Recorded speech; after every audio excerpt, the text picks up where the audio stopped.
Raccoons are not evolving to become domesticated. That study was wrong. And I am telling you this as an actual raccoon biologist. This study, which has been referenced all over the internet recently, is fundamentally flawed.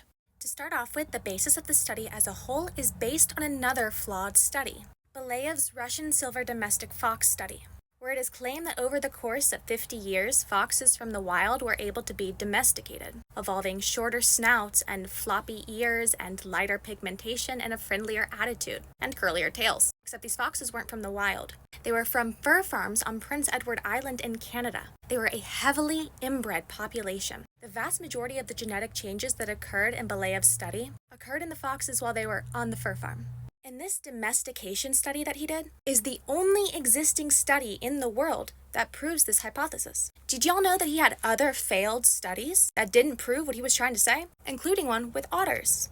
Now, there are other videos about this experiment that you can watch in my Animal Facts playlist, because I want to get on to the most concerning part of the study. Because the authors were so focused on trying to find proof of raccoons showing that they're being domesticated, they didn't realize that they accidentally rediscovered raccoon subspecies. Let's look at the data. This is the actual data. And this was the code used to process the data. A little sussy that R is apparently showing ways to change the data percentage. But who am I? Anyway.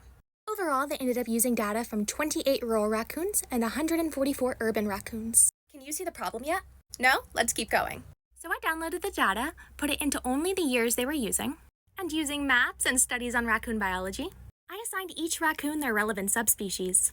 This highlighted area, by the way, is because they assigned downtown Pigeon Forge as rural. That's a major tourism hotspot where I research. Those are urban raccoons. Anyways, using the exact same method that the study used for calculating differences in rural to urban skull-snout ratios, I calculated the differences in subspecies. But as you can see, the California raccoon has a ratio that is 5.26% smaller than all the other subspecies. And the Pacific Northwest raccoon is over 2% bigger. And this does align with the actual morphological descriptions of each subspecies. Because yes, some do have shorter snouts. It's for dietary reasons. So here are the different breakdowns. About 12.5% of the raccoons in the urban populations have a snout size that is 5.26% less than the other subspecies. And the Upper Mississippi Valley raccoon and the Pacific Northwest raccoon, with the two largest differences respectively, make up over 8% for urban and 21% here, and then 4.2% and 10.7%.